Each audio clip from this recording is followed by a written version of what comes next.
قربون شما سلامت باشی. خوش اومدید. داداش با کی کار داری؟ این ول ببینم. با کی کار داری؟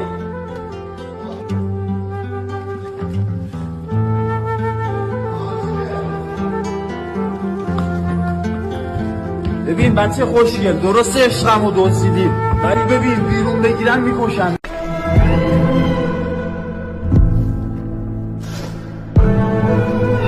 الان مگه ویدیو جدی نبود؟ چرا یه واسه اینجوری میکنی تو؟ مغزت ارور میده؟ از مثلا ماتریکس خارج میشی؟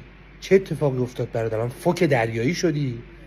نمیدونم داری چی کار میکنی، ولی یه جوری ریدی تو این اینستاگرام که بوش به خدا قسم حتی راسو با اون حجم چسو بودنش چون خودش هم پاره کنه به تو نمیرسه.